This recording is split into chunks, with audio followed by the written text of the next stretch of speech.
METROID DREAD.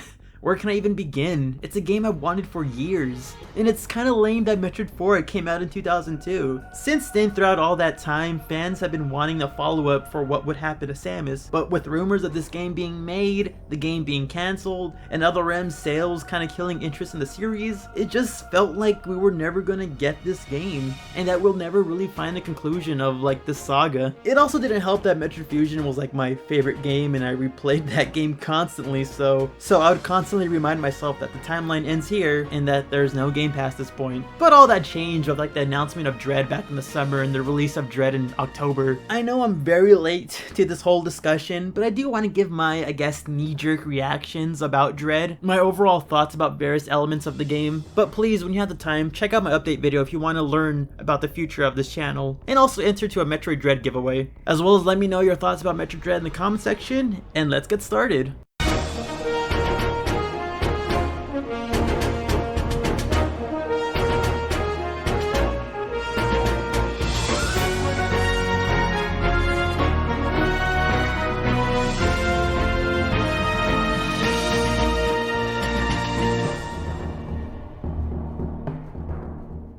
It's not hard to express my feelings towards Dread. I love it. It's been such a long wait to finally get the 5th mainline game in the series, and I'm honestly pretty happy with how it turned out. Gameplay wise, it feels pretty solid. It feels like Samus Returns, but definitely more fluid. Compared to the other 2D games, Dread has a lot of options for movement. There's a real sense of speed and momentum with these controls, and even the base mechanics of dash countering and sliding alone makes it easy to run through this game. So when you eventually add in all the momentum upgrades you get in this game, you can basically do stuff like this.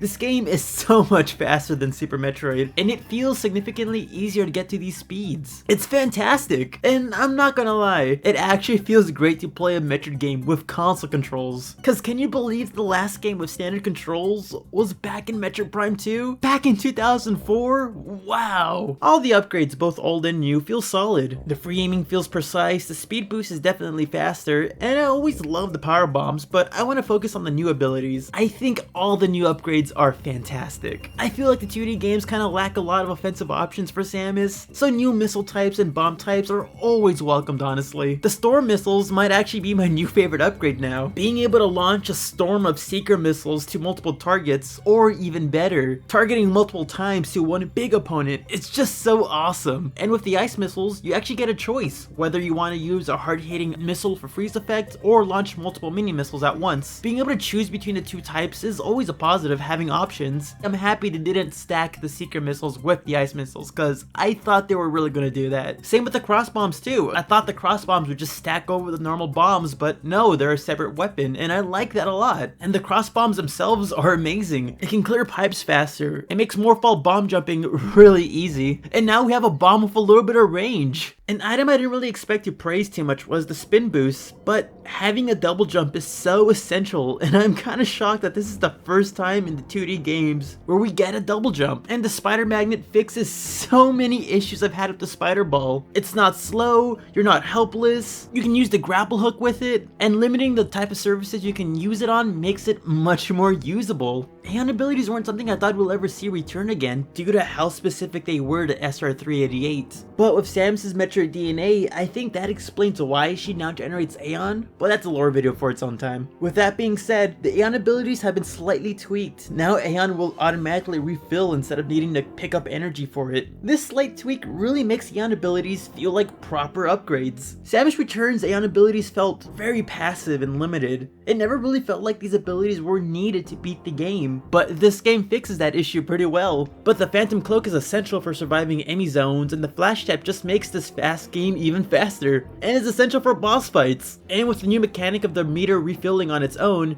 you'll always be able to use these powers, but if if you're on a bad spot by spamming or draining these abilities, it's the player's fault. And that's a better way to handle these Aeon abilities. Although, I'd hope we would get like an offensive Aeon ability, like another take of the Beam Burst, but I guess an offensive Aeon ability with a regenerating power source would be a bit difficult to balance, so I understand. And thank God the Pulse Radar was placed further to the end of the game, cause an item that reveals secrets in a Metroidvania is a bit broken. It would make sense for that to be an endgame item. And the Scan Pulse killed a lot of the mystery of the layout cause of how early that was placed in Samus Returns. So it's good that they learned from their mistakes. Now, for the music, I'm sorry to say this, but like, I'm a little bit disappointed. There was nothing that really felt memorable, to be honest. The music is nice and it fits the mood and the environment pretty well, but it's definitely more atmospheric. And that's not a bad thing, it's just that it wasn't catchy enough to really remember too much. But when you're playing the game, the atmospheric music makes the environments more enveloping. And man, this game is beautiful. Yeah, the general aesthetics of like rocky caverns, secret laboratories, and underwater aquariums is not really unique to the series, but the detail is phenomenal regardless. You can see the bosses moving in the background and the environments changing as you pass through them. The map feels like a living world, and with the context of this being a former Chozo colony, it makes everything feels so much more fascinating. Finally, more details on the Chozo's culture, past, and story. And the enemy variety is so much more diverse in this game. So many unique creatures with different designs and unique attacks. And when the EX parasites get reintroduced, I dropped my jaw. I know I was always an advocate of don't reuse the EX because it would ruin their impact and stuff like that. But the game explains their presence pretty well, and seeing these guys take over an entire planet helps cement their danger. Because now we see firsthand the consequences that come with deliberately messing with the EX parasites. And I'm not gonna lie, I'm a huge sucker for when past enemy types return with their gimmicks intact. The EX parasites act exactly as it did in Metroid Fusion, and the organic bosses having X cores from this point on is the kind of attention to detail I freaking love in gaming. Now the enemy zones were definitely terrifying, and honestly I pretty much dreaded going through them at first. It made me really rethink how to go through these enemy zones, and as I played through the game and get more upgrades to help me with my mobility, I slowly and surely got more confident and more comfortable going through these enemy zones. It kind of felt like I overcame like a great sense of fear. At first I dreaded going through these places, but now I kind of felt more confident. And it's kind of amazing, by the end of the game you can kind of just dance around the enemies as if they're basic enemies. It's a great feeling of progression, and I really commend that. And with each enemy having their own separate upgrade, it makes each encounter just a little bit unique, which I can kind of appreciate. Although I kind of wish the environments were a little bit more diverse, but it's whatever. Although I will always fear the speed boost enemy. Oh my god, that thing goes so fast. My anxiety kicked up to 11 when that thing came running at me. Now the story for Metroid 5 is interesting, and it's definitely nothing like how I would have predicted it to be. If you want to know how I predicted Metroid 5 to be, click on the video above. It's a couple years old, so keep that in mind. But a bit of me would have still preferred a story of Samus fighting the Galactic Federation, and the enemies being their creations. I kind of thought that this would be like the climactic conclusion to that conflict. But the focus on a Chozo thread is really refreshing, honestly. The Chozos are arguably the most important faction in the series, and after 30 years, we finally get to see them in-game. Now granted, I understand how jarring seeing an evil Chozo can be when they're mostly seen as the good guys, but the story does a solid job at showing us Ravenbeak's motives and how it doesn't really reflect or represent the entirety of the Chozo. I think that's why Quiet Robe was there too, to show us that no, not all these Chozos are like evil, it's just that they were kind of just following that one dude who has an evil motive. Plus, I'm happy that they actually followed up on that secret ending with Samus Returns, because as we've seen with other secret endings like in Prime 3, sometimes they can kind of sow the seeds for something that won't be really touched on for years to come, so it's good that this was done earlier than later. As for the characters, I really don't want to get too much into characterizations, because I do want to talk about each character more in depth of my thoughts about them in a separate video. I mean, yeah, there's only 2 new characters to be honest, but like, I just have a lot to say. And I don't want all that to kind of get drowned out from like just general reviewing stuff, so I'll keep that as a separate thing. But I can say this, I love Ravenbeak, I love Quiet Robe, Adam wasn't annoying like another M, so that's a positive.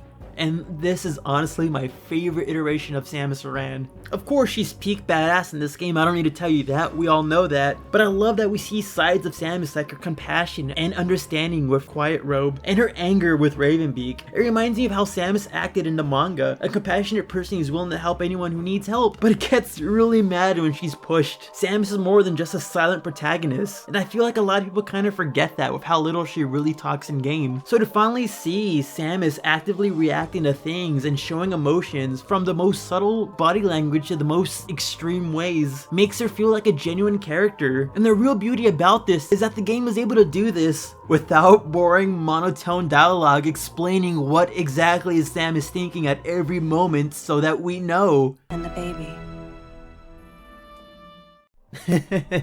Other M's a fun game. And with all that being said, I honestly think that this may be my new favorite Metroid game in the series. It might be a bit too early to say that, but I'm kind of that confident about it. It does so much for me. I know I'm pretty easy to please as a Metroid fan. As long as the gameplay's fun, I'll be happy. That's why even though I don't like Other M's story, I still like Other M because the gameplay is fun. And this game's gameplay is, I think, the best in the series. It was pretty obvious that I was gonna love Dread, but this game really blew my expectations out of the water. Mercury Steam did a fantastic job, and I genuinely think that no other studio could have pulled this off. From the level of detail and consistency in the gameplay, visuals, story, and character writing, it honestly feels like Mercury Steam made this game as fans for fans, and seeing all the improvements from Samus Returns fixed in this game really shows they cared about this game. And it's great to see that even though after all these years of the series, you know, getting neglected and kind of really not shown the love it deserves, that there's still people out there who put this much like effort into like a game. It's great. It's really great.